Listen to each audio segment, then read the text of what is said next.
예, 안녕하세요. 예, 만나서 반갑습니다. 예, 좋은 날이죠? 예, 우리 회장님께서 스님 이렇게 귀한 걸음 멀리서 해주셨는데 홍보가 좀 잘 안 돼서 사람이 좀 적게 모인 것 같습니다. 이제 시작인데 그 사람이 좀 적게 모였습니다 하셔서 괜찮다고. 그래서 제가 꼭 드리고 싶은 얘기가, 우리가 큰 숲이 있잖아요. 그죠? 그 큰 숲이 씨앗 하나에서 시작했어요. 어디서 시작했다? 씨앗 하나에서 시작했고, 큰 태산이 있잖아요.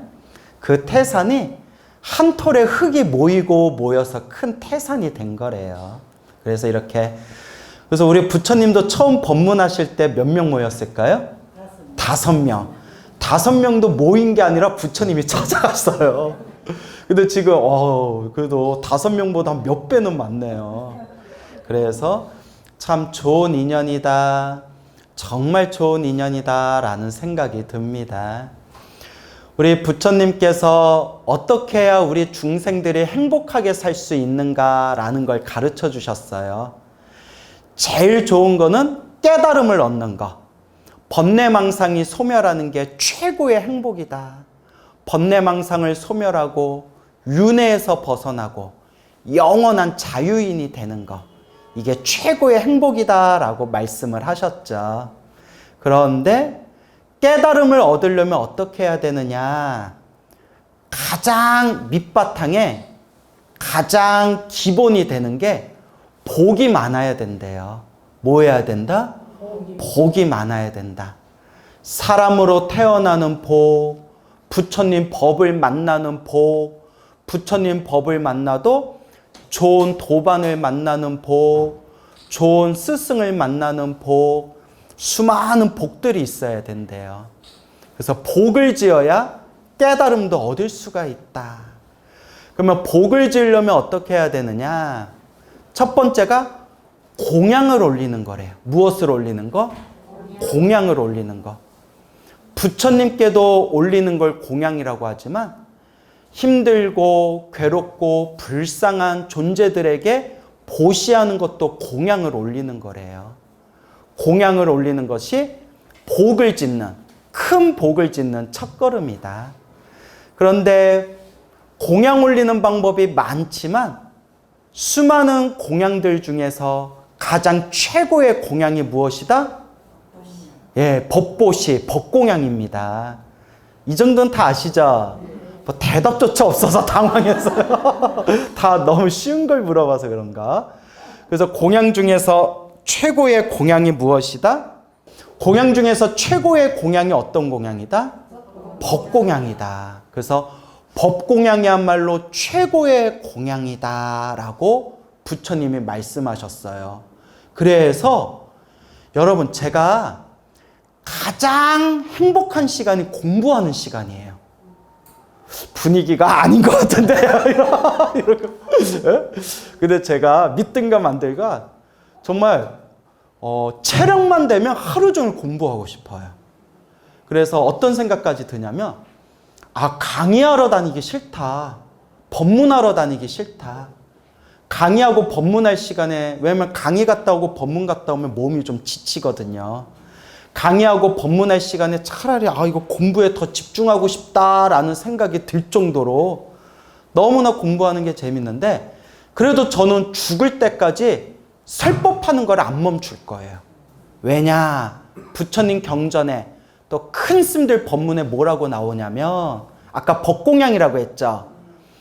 부처님 은혜 갚는 방법 중에 최고의 방법이 설법이래요. 부처님의 은혜 갚는 것 중에 최고의 방법이 설법이다. 그래서 제가 차라리 내 몸이 좀 힘들더라도, 좀 내 공부하는 시간이 줄더라도 부처님 은혜 갚는 마음으로 내가 법문은 계속 해야 되겠구나 라는 생각이 들더라고요. 그렇게 법공양이 중요하고 설법공덕이 중요한데, 오늘 이 자리에 우리 회장님께서 당신이 사제를 이제 보시해가지고 많은 불자들이 편안하게 여기 모여서 부처님 가르침 열심히 공부하라는 뜻으로 이 자리에 법공양을 지으셨어요. 우리 회장님을 위해서 박수 한번 쳐드립시다. 와. 그래서 지금 아까 차 마시면서 연세 듣고 깜짝 놀랐어요. 예, 생각보다 너무 많으셔가지고 저는 좀 더 어리게 봤는데, 그래서 주변에 스님들이 걱정하신다고, 아니 이제 그 연세가 됐는데 이렇게 활동해도 되시겠냐고. 근데 이제 회장님께서 자기가 이제 부처님 은혜 갚는 마음으로, 부처님 은혜를 갚는 마음으로 힘 닿는 데까지 부처님 가르침을 수많은 사람들과 인연을 맺게 해주고 싶다라고 그렇게 당신의 원을 말씀하시더라고요. 참 훌륭하죠. 그래서 공양 중에 최고의 공양이 무슨 공양이다? 법공양이고. 그래서 우리 회장보살님은 다음 생에 스님으로 태어나면 큰 스님은 아예 따놓고 시작하시는 거예요. 예. 그래서 그렇지만 여러분들도 복이 많아요. 뭐가 많다? 복이 많아요. 제가 아까도 말씀드렸지만 사람으로 태어나기 어렵고 부처님 법을 만나기가 어려운데, 내가 이번 생에 사람으로 태어났고 부처님 법을 만났고 여기 이 자리에 이렇게 함께 모여서 부처님 가르침을 공부할 수가 있구나. 그래서 항상 스스로 내가 참 복이 많구나. 내가 참 복이 많구나. 내가 이번 생 이렇게 큰 복을 얻었으니, 부처님 가르침 만나는 복을 얻었으니 이번 생 잘 닦아야겠구나. 잘 닦아야겠구나 라고 마음으로 꼭 명심하시기 바랍니다. 아시겠죠? 네. 정말 부처님 법 만난 게 너무나 희유한 일이에요. 한번 따라해 보세요. 희유. 내 친구 이름 중에 희유라고 있었는데. 희유가 뭐냐? 드물 희, 있을 유, 참으로 드물다. 참으로 드뭅니다. 그래서 우리 스님들이 한글로 요새 사람들 눈높이에 맞춰서 번역할 때 기적이라고 표현해요. 뭐라고 표현한다? 기적. 참으로 희유합니다. 참으로 드뭅니다. 그래서 기적과 같습니다 라고 표현하는 거예요. 그래서 우리 불교에서는 이번 생에 사람으로 태어나 무슨 법을 만난 것이 희유합니다? 부처님 법을 만난 것이 희유합니다. 참 기적과 같습니다. 그래서 이번 생 잘 닦겠습니다 라고 이야기하는 겁니다. 아시겠죠? 그래서 우리가 잘 닦아야 돼요. 어떻게 닦아야 돼요? 잘 닦아야 된다. 스님, 잘 닦으려면 어떻게 하는 게 잘 닦는 거예요? 라고 이제 물어보신다면 부처님 경전에도 분명히 나오고 큰 스님들도 분명히 말씀하셨지만 따라해보세요. 문, 사, 수, 문사수. 이 문사수가 따라해보세요. 삼해. 세 가지 지혜다 라고 하셨어요. 몇 가지 지혜다? 그래서 문해, 사해, 수해라고 불러요. 그래서 문사수, 삼해, 세 가지 지혜다. 그래서 따라해서 들을 문. 일단 많이 들으라는 거예요. 뭐 들어야 알 거 아니에요. 뭘 들어야 부처님이 어떤 분인지, 부처님이 무슨 법을 설하셨는지 귓가루라도 스칠 거 아니에요. 자꾸 들어야 금강경에서 뭐라고 말씀하셨는지, 법화경에서 뭐라고 말씀하셨는지, 자꾸 들어야 저 광우스님이 뭐라고 떠드는지 알 거 아니에요. 그렇죠? 일단 들어라. 부처님이 무슨 말씀하셨는지 일단은 들어라. 많이 들어라. 그런데 듣는 걸로 끝나면 안 된대요. 두 번째가 뭐라고 했어요? 사. 생각할 사. 자, 들었으면 이제 뭐 해라? 생각해라. 사유하라. 올바르게 사유해라. 오늘 광우스님이 무슨 얘기를 했지? 왜 그런 이야기를 했지? 무슨 말을 하려고 하는 거였지? 부처님 금강경에서 하신 말씀이 뭐지? 왜 이런 말씀을 하셨지? 부처님이 금강경에서 전하고자 했던 게 무엇이지? 법화경에서 무슨 말씀하셨지? 법화경에서 부처님이 이런 말씀을 하신 교훈, 의도가 무엇이지? 라고 뭐 해봐라? 생각해보라는 거예요. 사유해라. 그리고 생각으로 끝나면 된다, 안 된다? 안 되죠. 듣고 생각하고 그 다음에 이제 뭐 해야 돼요? 닦아라, 수행해라, 실천해라. 무슨 말인지 알겠죠? 그러면 깨닫는데요. 빨리 깨닫는데요. 그러면 여러분들 광운 쓰면 그냥 깨달았어요 하면 아니 그냥 깨닫고 있는 과정이에요. 문, 사, 수. 듣고 생각하고 닦아라. 그래서 일단 듣는 거에서 시작해야 돼. 알겠죠? 무조건 듣는 거에서 시작해야 돼요. 저도 19살에 머리 깎고 출가했는데 제 인생의 가장 탁월한 선택이 머리 깎고 출가한 거예요. 그래서 지금도 공부하다가 울컥울컥거려요. 부처님이 너무 감사해서. 부처님 법이 아니었으면 내가 어쩔 뻔했나? 부처님 가르침이 아니었으면 내가 어쩔 뻔했나? 정말 부처님이 너무너무 감사해요. 그런데 제가 19살에 출가하고 부처님 가르침을 공부하면서 감사합니다, 감사합니다 느낄 수 있는 게 뭐였기 때문이에요? 자꾸 듣고 보는 거예요. 부처님 가르침을 자꾸 보고 부처님 가르침을 자꾸 듣다 보니까 이야, 부처님 가르침이 이렇게 좋구나. 그냥 믿으라고 해서 믿는 게 아니라 공부해 보니까 너무 좋구나. 내 인생 최고의 보물이 있다면 바로 부처님 법이구나. 이 확신이, 이 중심이 딱 서게 되는 거예요. 그러니까 일단 알아야 돼. 뭐 해야 돼요? 알아야 돼요. 그래야 알아야 아는 만큼 보이는 거예요. 아는 만큼 부처님 법이 이렇게 좋은 거였구나 라는 걸 스스로 확신을 얻게 되는 거예요. 그런데 여러분 솔직히 말씀드릴게요. 제가 10년이 넘게 제가 서울에 있는 사찰에서 불교대학을 운영하는 교육부장, 교무를 10년을 했어요. 길상사라는 사찰에 있을 때에도 교무를 했고요. 화계사에 있을 때에도 교무를 해서 다 합치면 10년이 넘는데 제가 불교대학 운영하면서 얼마나 많은 신도들을 모아봤고 또 얼마나 많은 신도님들이 어떻게 공부하는지를 제가 다 봤을 거 아니에요. 근데 여러분 솔직히 말하면 그냥 툭 터놓고 얘기하면 여러분 학교 다닐 때에도 공부 잘하는 학생도 있고 공부를 못하는 학생도 있죠. 대답조차 없네요. 대답조차 없어. 자, 있어요, 없어요? 있잖아요. 공부 잘하는 학생도 있고 공부 못하는 학생도 있잖아요. 여러분 공부 잘했어요, 못했어요? 잘했어요. 관상 보니까 관상을 보니까 이거 내가 생각하고 다른데요? 우쩍한 얘기예요. 제가 웃기려고 한 얘기고요. 불교대학에서 공부할 때도 똑같아요.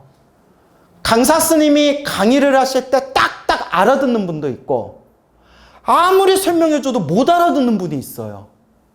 또 분명히 일주일 전에 목에서 피가 날 정도로 가르쳐줬는데 그 다음 주에 싹 까먹는 분도 있어요. 실제로 있어요. 더 놀라운 거는 나는 분명히 A라고 가르쳤는데 며칠 후에 찾아와서 B라고 우기는 거예요. 자기는 B라고 들었다고. 나는 분명히 A라고 얘기했는데 자기는 B라고 들었대요.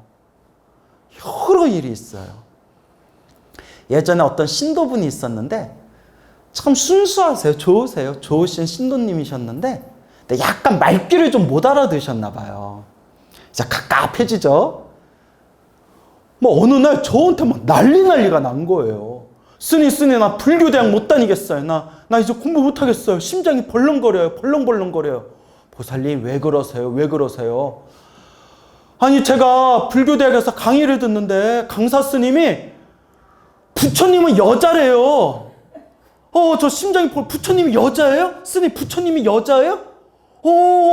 아니, 부처님이 왜 여자예요? 물론 부처님은 남자와 여자를 다 뛰어넘으신 초월적인 깨달음의 몸이시고, 다만 중생을 제도하기 위해서 석가모니라는 부처님으로 이 세상에 출현하실 때 남자 몸으로 출현하셨다. 그러니까 부처님의 깨달음의 몸은 남자와 여자를 초월하셨고, 다만 중생 제도하러 2600년 전에 이 땅에 오실 때는 남자 몸으로 출현하셨다. 근데 부처님이 여자라고 그러냐? 여자래요. 심장이 벌렁거려서 난 공부 못하겠어요. 그래서 제가 강의를 그렇게 하면 안 되는데 왜 강의를 그렇게 했지? 그래서 제가 이제 교무니까, 근데 그 강사 스님도 공부 열심히 하신 분이거든요. 동국대 박사학위 과정에 있고 공부 열심히 하시는 분인데 희한하다. 한번 알아봐라. 그 교육 담당 직원한테, 종무소 직원한테 한번 알아보세요 하니까 거기에 이제 학회장님도 있고 반장, 부반장 이런 제도가 있으니까 자세히 알아봤대요. 그런데 부처님이 여자라고 한 게 아니라 그 스님이 뭐라고 설명했냐면, 여러분 관세음 보살님 아시죠? 관세음 보살님이 인도 불교에서 표현한 관세음 보살이 있고, 우리 중국 불교, 한국 불교에서 표현하는 관세음 보살이 있는데, 그잖아요. 관세음 보살이라는 존재는 우리 눈높이에 따라서 여러 가지 모습으로 나투시잖아요. 그죠? 인도 불교의 관세음 보살님은 미소년, 잘생긴 남자의 모습으로 조각했다.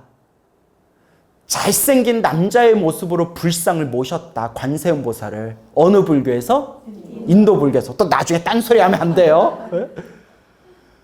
그런데 중국 불교로 넘어와서 특히 당나라 시대 때부터 완전히 여자와 같은 여성의 모습으로 관세음 보살님이 표현되기 시작했다. 그래서 지금은 관세음 보살님이 여자처럼 보이는 거다. 그걸 설명했는데 이 보살이 혼자서 이상하게 생각해가지고 부처님은 누구다? 여자다. 이렇게 잘못 알아들은 거예요. 그걸 나중에 듣고 난 뒤에 미치고 발작 뛰었다. 아무리 스님이 열심히 올바르게 강의하려고 해도 신도님들이 저마다 타고난 성향, 기질, IQ, 이해 능력들이 달라가지고 똑같이 스님의 강의를 들어도 이해하는 방식이 같다, 다르다는 거예요. 참 그런 경우를 많이 봤어요. 아무리 가르쳐줘도 또 잊어먹고 또 가르쳐줘도 또 잊어먹고 그러다가 제 마음이 싹 변하게 된 계기가 있어요. 부처님 법을 배울 때 이해하지 못해도 좋다. 깨닫지 못해도 좋다. 절에 와서 공부할 때마다 싹 다 잊어먹어도 좋다. 왜냐? 첫 번째, 와준 것만도 고맙다. 뭐 와준 것만도 고맙다? 와준 것만도 고맙다. 요새 불교뿐만이 아니라 종교 인구가 엄청 줄어들고 있어요. 그죠? 교회도 성당도 신자들이 엄청 줄어들고 있대요. 저 아시는 분들이 얘기해 주더라고요. 절도 젊은 신도들이 많이 줄었지만 지금 종교 인구 자체가 줄어들고 있대요. 심지어 우리 한국 불교도 지금 가장 큰 난관에 부딪힌 게 신도가 줄고 안 줄고를 떠나서 출가하는 스님 자체가 없어요. 스님하는 출가자 자체가 완전히 지금 밑으로 출가하시는 분들 숫자가 밑으로 뚝 떨어져가지고 이대로 가면 진짜 해인사, 송광사, 통도사, 범어사 텅텅 빌지도 몰라요. 이 속도로 가다가는. 그래서 여러분 공부 못해도 좋습니다. 뭐 해준 것만도 고맙습니다. 와준 것만도 고맙습니다. 진심으로. 와준 것만도 고마워요. 자, 우리 박수 한번 치고 갈까요? 와, 왔어. 네. 그래서 외국 사람들 인사할 때 뭐라고 인사해요? What's up? 이러잖아요. 와준 거 봐도 고맙다. What's up? 이러잖아요. 들어보셨나요? 네, 또 어디 갔어? 눈썹? 이러면 안 돼요? What's up? 첫째, 뭐 해준 것만도 고맙습니다. 와준 것만도 고맙습니다. 그 다음에 이제 두 번째, 이게 사실 제일 중요해요. 우리는 부처님 가르침을 공부할 때 반드시 기준이 있어야 돼요. 그 기준이 뭐냐? 물론 저도 스님이지만 스님의 말도 100% 믿으면 안 돼요. 왜냐? 스님도 아직 못 깨달았거든요. 깨닫고 있는 과정이지. 뭐 또 자기 입으로 깨달았다는 분도 있는데 솔직히 부처님하고 비교해보면 부처님보다 훨씬 부족하잖아요. 그래서 스님을 당연히 존중은 하되 부처님의 제자들이니까 존중하되 공부할 때만큼은 스님들의 말씀은 참고서일 뿐이지 스님들 말씀도 100% 믿어서는 안 돼요. 무슨 말인지 알겠습니까? 그러면 누구의 말씀을 기준으로 삼아야 될까요? 부처님. 그렇죠. 부처님 말씀. 죽으나 사나 부처님 경전, 부처님 말씀을 기준으로 삼아야 돼요. 당연한 거죠. 그러려고 우리가 이렇게 공부하려고 모인 거잖아요. 그래서 부처님이 분명히 말씀하셨고 역대 깨달음을 얻었다는 큰 스님들이 분명히 말씀하셨는데 뭐라고 하셨냐? 부처님 법문은 따라해보세요. 부처님 법문은 이해하지 못해도 깨닫지 못해도 귓가를 스친 것만으로 깨달음의 인연이 이미 심어졌다. 놀랍죠? 제가 가장 좋아하는 말씀 중에 하나예요. 제가 가장 좋아하는 부처님 말씀이 첫째, 사람으로 태어나기 어렵고 부처님 법을 만나기가 어렵다. 이걸 제일 좋아하고요. 그 다음 가장 좋아하는 말씀이 부처님 법은 깨닫지 못하고 이해하지 못해도 뭐한 것만으로도 귓가를 스친 것만으로도 깨달음을 얻을 수 있는 인연이 이미 심어졌다. 무슨 말인지 하나를 이해를 못해도 부처님 가르침을 그냥 귓가를 스친 것만으로도 공덕이 쌓인 거래요. 세상에 이런 법이 어디 있어요? 이런 법이 어디 있어요? 귓가를 스친 것만으로도 이미 깨달음의 인연이 심어졌다. 그래서 대승경전의 왕이라고 불리우는 묘법연화경, 법화경에서 분명히 말씀하시기를, 여러분 법화경 좀 많이 읽으세요. 알겠죠? 법화경이 아주 읽으면 읽을수록 아주 심오한 가르침이에요. 법화경 방평품에서 분명히 말씀하시기를 어떤 이가 장난으로 땅바닥에다가 부처님의 모습을 그리거나 장난으로 나무불, 따라해보세요. 나무불. 나무는 우리 나무아미타불 할 때 나무. 그래서 나무불, 부처님께 귀의합니다 라는 뜻이에요. 장난으로 나무불, 부처님께 귀의합니다. 장난으로 염불 한 번만 해도 그 사람은 깨달음을 얻을 인연을 이미 심었다라고 법화경에서 분명히 말씀하셔요. 그래서 법화경을 따라해보세요. 성부를 증명하는 경전. 성부를 증명하는 경전. 그래서 법화경에서 이렇게 말씀하시는 거예요. 부처님 법과 인연을 맺은 모든 불자는 미래 세상 반드시 무엇이 될 것이다? 부처, 성불하게 될 것이다. 그래서 성부를 증명하는 경전. 그래서 깨닫지 못해도 무슨 말인지 몰라도 하나도 이해하지 못해도 부처님 법이 귓가를 스친 것만으로도 미래 세상 깨달음을 얻을 수 있는 인연을 이미 심었다. 그냥 듣는 것만으로도 공덕이 쌓인대요. 듣는 것만으로도 공덕이 쌓인대요. 근데 또 이 얘기 듣고 그러면 나 이미 귓가를 스쳤으니까 이제 절에 안 다녀도 되겠다 야. 이러면 돼요, 안 돼요? 아주 엎어버려 내가. 귓가를 스치기만 하더라도 공덕이 있는데 꾸준히 절에 나와서 부처님께 절이라도 한 번 더 하고 염불이라도 한 번 더 하고 부처님 가르침 조금이라도 더 공부하면 그 공덕은 얼마나 더 크겠어요. 무슨 말인지 알겠죠?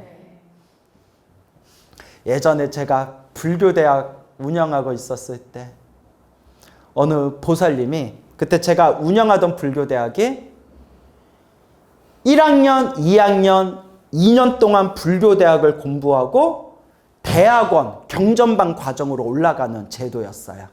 그래서 2년 동안 불교대학이란 이름으로 공부하고 2년 불교대학을 졸업하면 대학원으로 올라가서 이제 더 깊이 공부하는 그런 이제 체계로 이루어져 있었는데, 커리큘럼이 2년 동안 개근을 하신 보살님이 있었어요.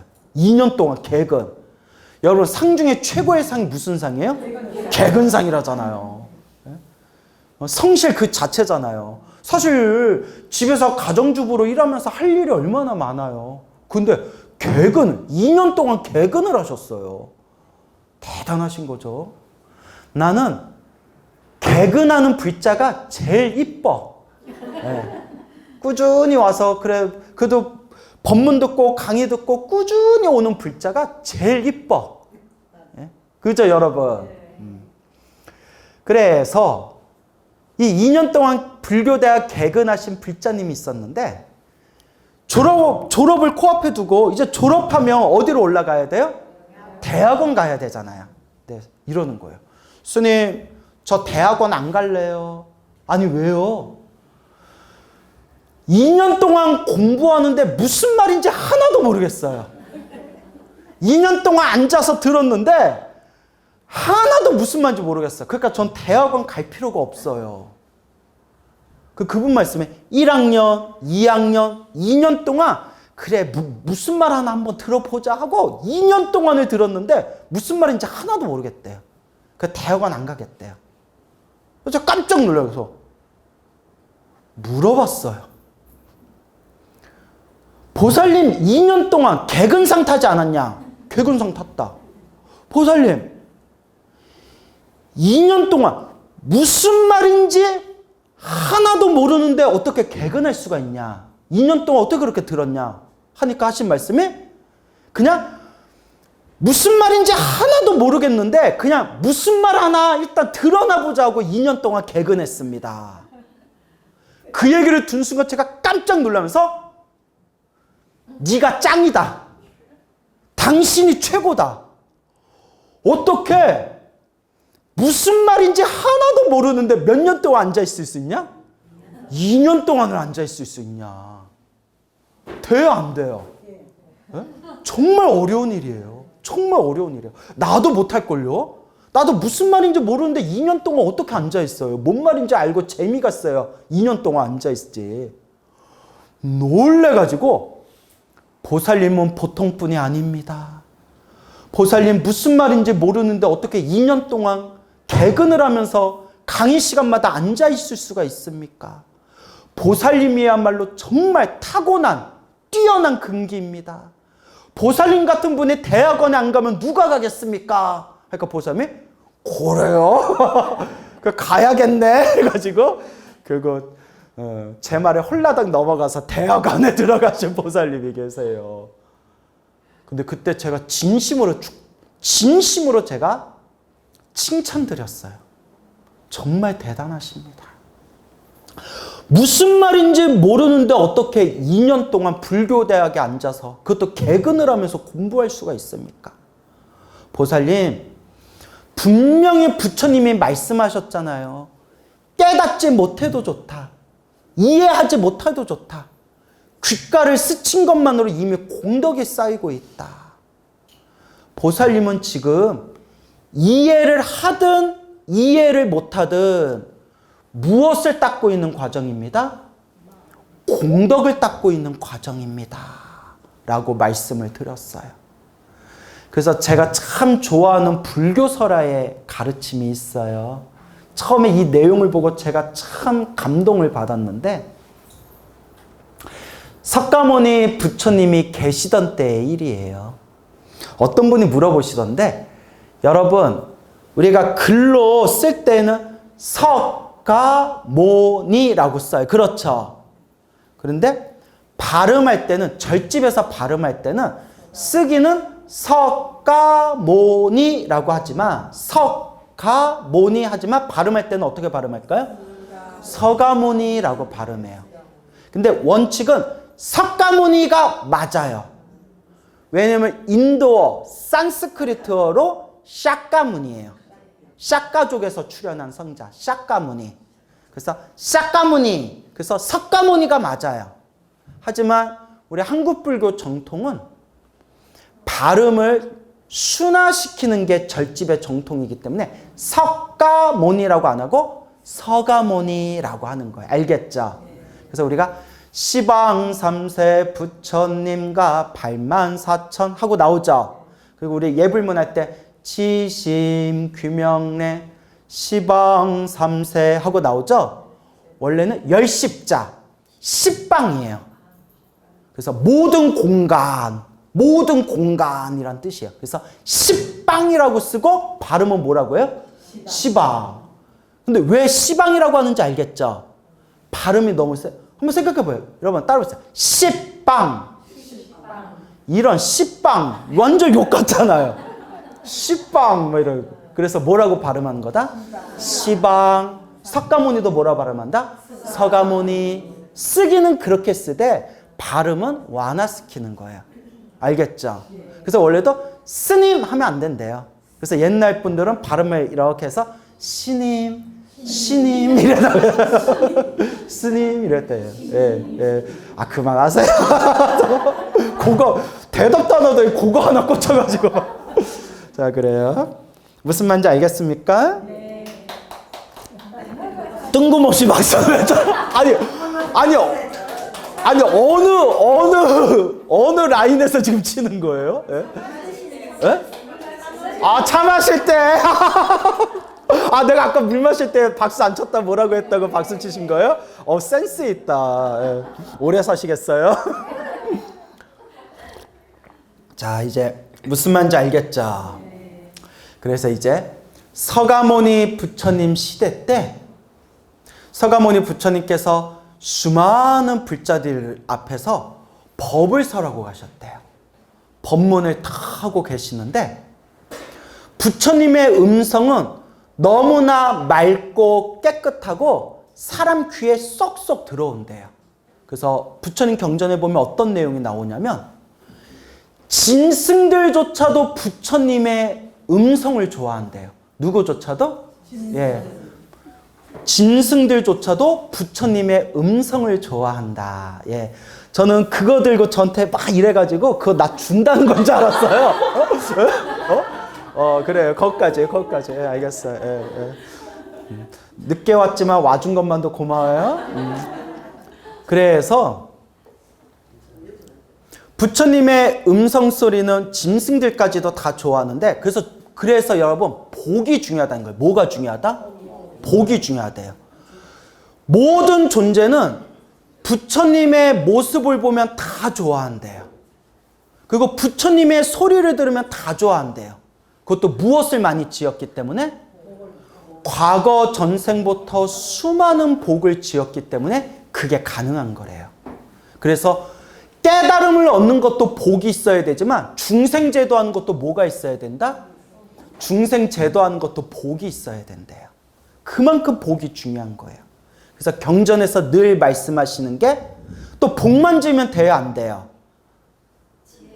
그렇죠. 지혜가 있어야죠. 그래서 따라해보세요. 복해쌍수, 복해겸수. 무슨 말인지 알겠죠? 복과 지혜를 함께 닦아야 된다. 복만 있어도 어리석고요. 지혜만 있어도 자꾸 장애가 생긴대요. 그래서 복과 지혜를 닦아야 된다.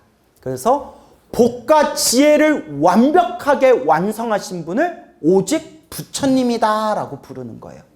복과 지혜를 완전히 갖추신 분. 그래서 복과 지혜를 완벽하게 갖추신 분 해서 따라해보세요. 양족존. 들어본 적 있나요? 예. 양족이 두 량자, 발이 두 개가 있다는 거예요. 그래서 발족자, 만족할 족자. 발이 두 개가 있다. 그 왜 발이 두 개가 있는 높을존, 높으신 분. 발이 두 개 달린 높으신 분. 그래서 양족존이라고 해요. 그래서 양족존을 두 가지로 해석해요. 첫째는 발이 두 개 달린 분들 중에서 가장 높은 분. 이렇게 해석해서 발이 두 개 달린 분 중에서 가장 높은 분. 발이 두 개 달렸다는 뜻은 사람과 신들을 뜻해요. 신들도 인간하고 비슷하게 생겼잖아요. 그래서 발이 두 개가 있는 존재들 중에서 가장 높은 분.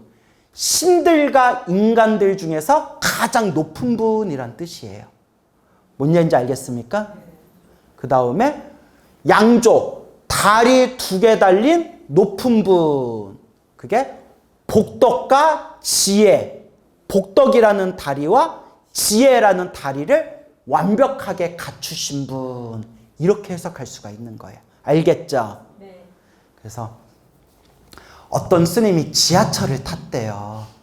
지하철을 탔는데 교회 다니는 사람이 시비를 걸었대요. 나한테는 잘 안 걸던데. 승질 더럽게 생겼나? 뭐라 시비 걸었냐면 스님 이러더래요. 지하철에서. 예? 하니까 부처님은 신입니까? 사람입니까? 이렇게 물어보더래요. 그래서 뭐지? 우리 같으면 그냥 잘 모르겠습니다 하고 그냥 아우 똥 밟았다 하고 그냥 딴 데 갈 텐데 그 스님이 잘못 걸린 게 그 스님이 공부를 많이 한 스님이에요. 신입니까? 인간입니까? 딱 물어보니까 스님이 부처님은 엄마 배에서 나오셨고 우리와 똑같이 자라고 늙고 그리고 사람들과 함께 식사도 하고 발도 닦고 그렇게 사셨으니 인간이지요 라고 대답했대요. 정확히 말하면 부처님의 원래 몸은 깨달음의 몸이지만 중생을 제도하기 위해서 누구의 몸으로 오신 거예요? 인간의 몸으로. 그러니까 인간이지요. 그러니까 그 사람이 웃으면서 보세요. 잘하시네요. 부처님은 석가모님은 인간이고요. 주 예수는 신의 아들이고 신 그 자체라고. 그러면서 이렇게 얘기하더래요. 신을 믿어야 됩니까? 인간을 믿어야 됩니까? 정신 차리세요 스님 이러더래요. 그럴듯하죠? 그때 스님이 딱 이렇게 얘기했대요. 그래서 자꾸 많이 들어야 돼. 뭐 해야 돼요? 많이 들어야 돼요. 그래서 이렇게 얘기했대요. 부처님은 인간의 몸으로 오셨지만 부처님은 항상 하늘의 모든 신들이 부처님을 보호하고 시봉하고 부처님을 뵐 때마다 하늘의 모든 신들이 부처님의 발 아래 절을 올렸습니다. 부처님에게 최고의 공경을 올린 신들을 믿어야 되겠습니까? 신들에게 공경을 받은 부처님을 믿어야 되겠습니까? 이렇게 대답했대요. 와. 그래서 부처님의 10가지 별명 중에 하나가 따라해보세요. 천인사. 천. 하늘의 신들과 인.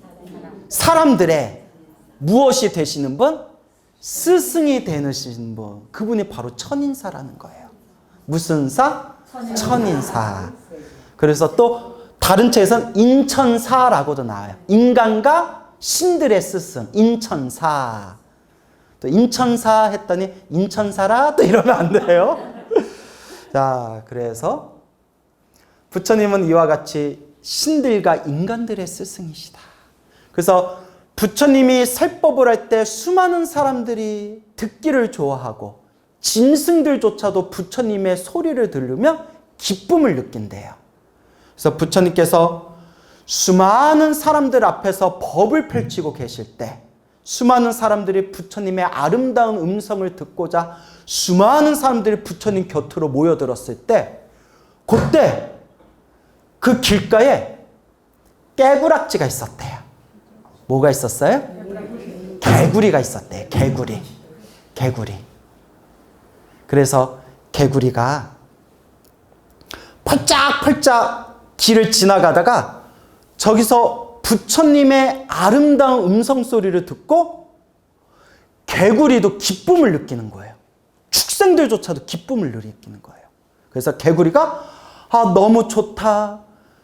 저분은 어떤 분이길래 저렇게 아름다운 목소리가 울려 퍼질까 하고 자기도 모르게 개구리가 깨굴 하면서 부처님 발 아래 가까이까지 개구리가 앞으로 나왔대요. 부처님의 음성을 들으려고.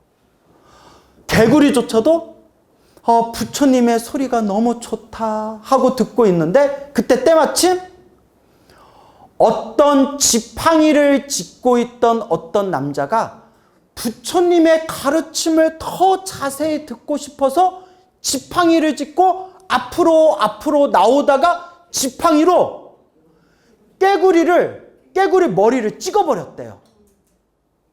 그러니까 깨구리가 어떻게 됐을까요? 깨굴? 죽었대요. 전문 용어로 뒤졌다 이렇게 표현하죠. 불쌍해. 개구리 불쌍해. 개구리가 딱 그 지팡이의 머리가 부셔져서 죽었는데, 따라해보세요. 인과법. 모든 존재와 모든 현상에는 반드시 원인과 결과가 있다. 모든 것이 인연 따라 일어나고 인연 따라 사라지니 인연법에서 벗어난 것은 있다 없다? 없다. 있다 하면 완전 불교, 이거는 완전 불자 아니에요? 따라해보세요. 인연법. 다른 말로 연기법. 다른 말로 인과법. 모든 게 인연 따라 일어나고 인연 따라 사라지고, 인연 따라 일어나고 인연 따라 사라지는 그거 말고 인연법을 벗어난 거는 하나도 없다. 없어요. 모든 게 다 인연법이에요. 여러분이 사람으로 태어난 것도 무슨 법이에요? 인연법. 여러분들이 부처님 법을 만난 것도 무슨 법이에요? 인연법. 여러분과 제가 만난 것도 짧은 만남이더라도 무슨 법이에요? 인연법이에요. 여러분 속 다 뒤집어 놓는 그 인간 만난 것도 무슨 법이에요? 인연법이에요. 그래서 불교를 제대로 공부하면 원망하는 마음이 점점 사라져요. 그래 인간아, 너 만난 것도 누구 업이다? 내 인연법. 내가 지은 업의 인연이다. 그래서 여러분, 인연법. 불자들이 절에서 보살님들이 머리끄댕이 잡고 싸울 때 뭐라고 불러요? 인연아 이러잖아요. 인연아 이러잖아요. 절에서. 전연아 하면 돼요, 안 돼요? 안 돼요. 불자 아니에요. 뭐라고 불러야 돼요? 너와 나의 만남은 무엇이다? 인연이다. 인연아 라고 하는 거예요. 그렇다고 소리로 내면 안 돼요. 네? 그래서 속으로만 생각해서 인연아, 너와 나의 만남이 인연이다. 다 내가 지은 업의 인연이다. 모든 게 다 인연법이에요. 그 개구리로 태어난 것도 누가 지은 업의 인연이었을까요? 자기가 지은 업의 인연으로 개구리로 태어났겠죠. 그런데 개구리로 태어났는데 왜 하필이면 거기를 지나가다가 부처님을 만났어요? 그것도 누가 지은 인연이에요? 개구리가 지은 인연이에요. 수많은 개구리들이 있었지만 그 개구리만 부처님의 소리를 들었잖아요. 그리고 부처님 법문 듣다가 지팡이를 짚고 있는 남자한테 머리가 부서진 것도 누가 지은 업의 인연이에요? 자기가 지은 업의 인연이에요. 모든 게 다 인연법이에요. 이와 같은 업의 인연의 흐름 속에서 그 개구리는 머리가 부서지자마자 팔을 한번 뻗었다 굽히는 그 짧은 순간에 하늘세계 천상의 신으로 태어났대요. 불교설에 분명히 나와요. 하늘세계 천상의 신으로 태어났대요. 자체 효과음. 두둥 뭘로 태어났어요? 네, 하늘세계 신으로 태어났어요. 하늘세계 신으로 태어난 존재들은 천안통이 있어서 자기보다 밑의 세계를 볼 수가 있대요. 자기보다 위의 세계는 못 보고 자기보다 밑의 세계는 훤하게 볼 수 있대요. 그리고 숙명통이 있어서 바로 전생에 자기가 뭐였는지는 볼 수가 있대요. 그런 것도 경전 공부하면 나와요. 그러니까 무조건 많이 들어야 돼. 알겠죠? 천상의 신으로 태어난 이 깨구리 신이 내가 전생에 어떤 공덕을 지었기에 이렇게 하늘세계 신으로 태어났을까 하고 자기의 전생을 뚜뚜뚜뚜뚜 자체 효과음이에요. 뚜뚜뚜뚜 삑 하고 딱 자기 전생을 딱 보는 순간 내가 전생에 깨구락지였을 때 부처님이 설법하시는 곳에서 부처님 설법을 듣다가 머리가 깨져서 죽게 되었는데, 여기서 중요한 거, 머리가 깨져 죽는 그 순간에 무엇을 듣고 있었기 때문에? 부처님 법을 듣고 있었기 때문에 죽는 그 순간 부처님 법을 들은 공덕의 힘으로 어디에 태어났다? 하늘세계 천상의 신으로 태어났다 라고 노래를 부르면서 하늘세계 신이 이 사바세계, 인간세계로 싹 내려와 누구 앞에 나타나서? 부처님 앞에 나타나서 부처님 발 아래 정성스레 공경 예배를 올리면서 부처님을 향해 은혜의 찬탄을 올렸다라는 얘기가 지금까지 전해지고 있습니다. 뭐하다 죽었는데? 법문 듣다 죽었는데. 근데 그 깨구락지가 법문을 많이 들었겠어요? 조금 들었겠어요? 그때 잠깐 조금 들었고, 이제 이게 중요해요. 깨구리가 무슨 법문인지 알아들었겠어요? 못 알아들었겠어요? 몰라요. 그냥 부처님 목소리가 좋아서 그냥 듣고 있었던 거래요. 무슨 말인지 모르고 이해하지도 못하고 잠깐 들었는데도 무엇으로 태어났다? 하늘세계 신으로 태어났으니. 그래서 제가 이 이야기를 불자님들께 들려드리면서 제가 이런 질문을 항상 불자님들께 올립니다. 이 자리에 계신 여러분들은 깨구리보다 IQ가 높습니까? 낮습니까? 높아요? 낮아요? 네. 낮으신 분 없잖아요. 네? 깨구리보다 여러분들이 더 나아요? 못해요? 훨씬 낫죠. 여러분들 깨구리보다 100배, 1000배, 만배 낫죠.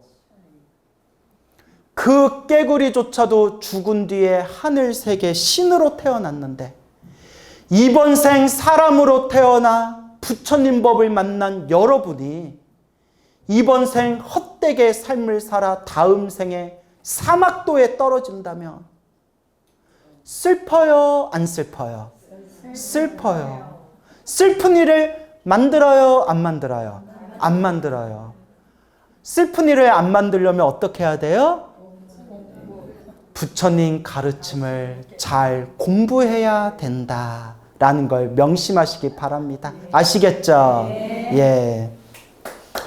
이와 같이 박수 한번 치고 합시다. 와. 와. 이와 같이 부처님의 법은 철저한 인연법입니다. 왜 이번 생이 있느냐? 과거 전생이 있기 때문에 이번 생이 있는 거예요. 어제가 있으니까 오늘이 있는 거잖아요.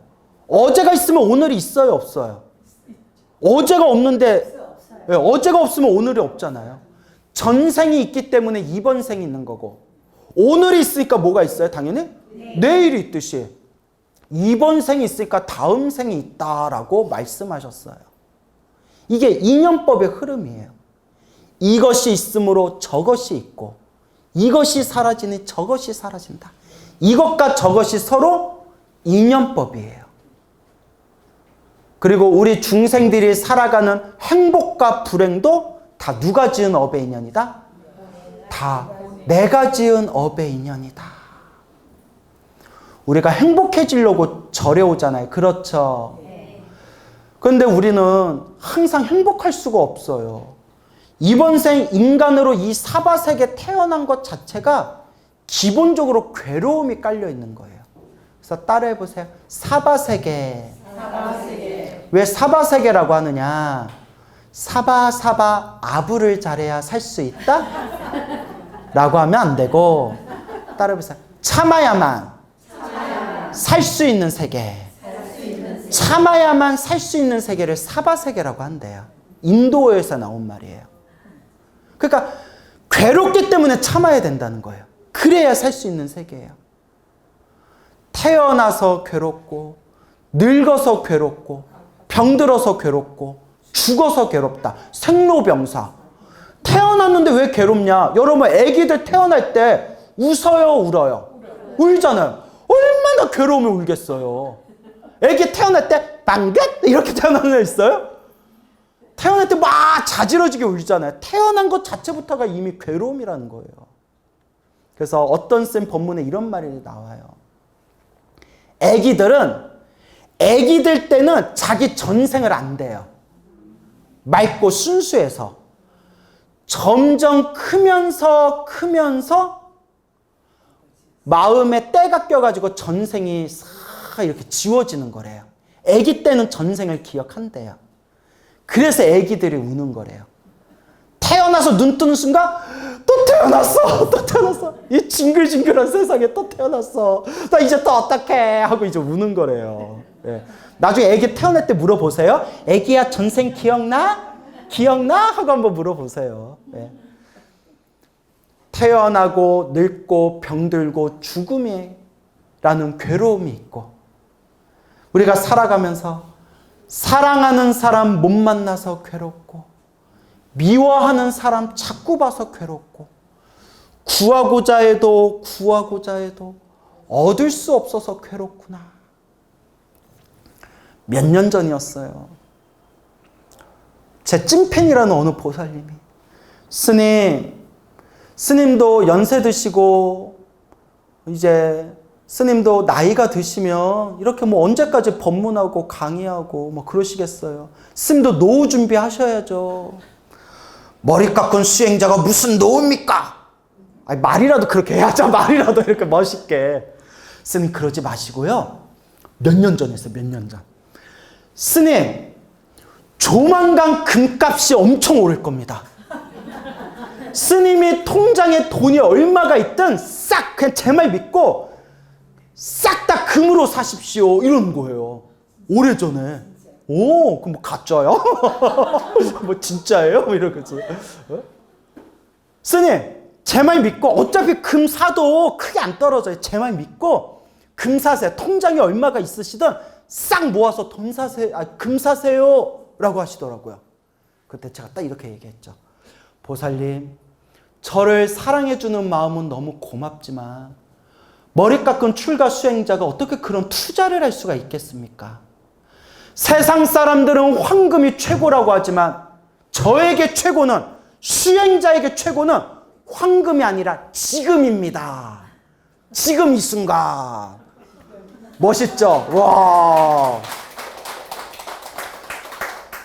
스님의 뜻이 그러하시다면 제가 스님의 뜻을 존중하겠습니다.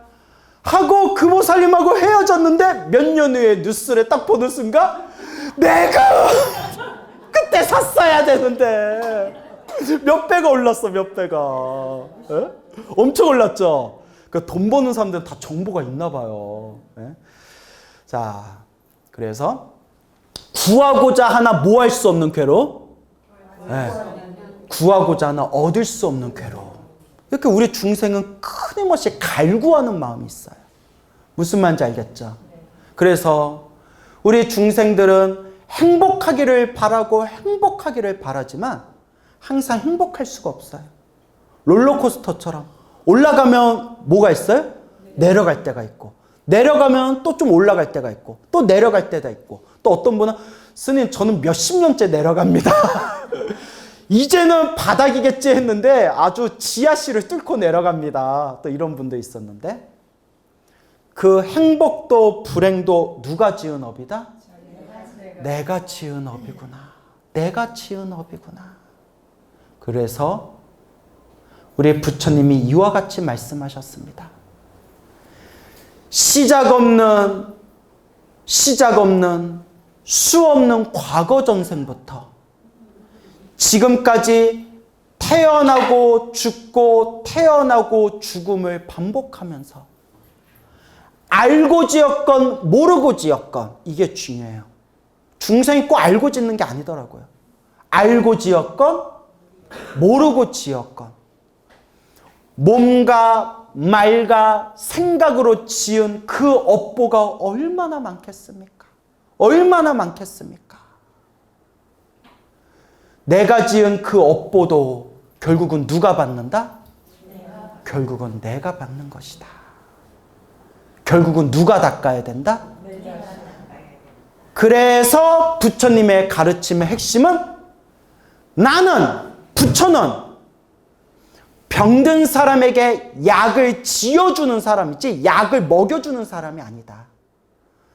내가 약 처방을 줬으면 그 약을 먹고 안 먹고는 누구의 몫이다? 나의 몫이다. 결국 불교의 핵심은 누가 닦아라?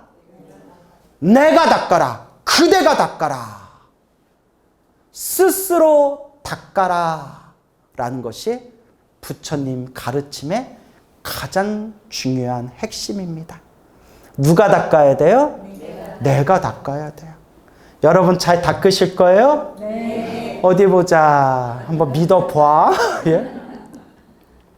합장하시기 바랍니다. 거룩하신 부처님, 사람으로 태어나기 어렵고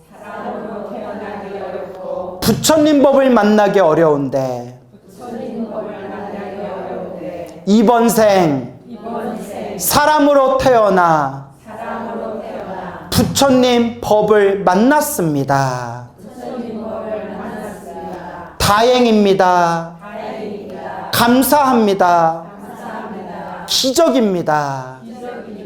이번 생 잘 닦겠습니다. 부처님 은혜 잘 갚겠습니다. 모든 중생 다 함께 성불하여 지이다. 예, 여러분 성불하세요. 오늘 여기서 마치겠습니다.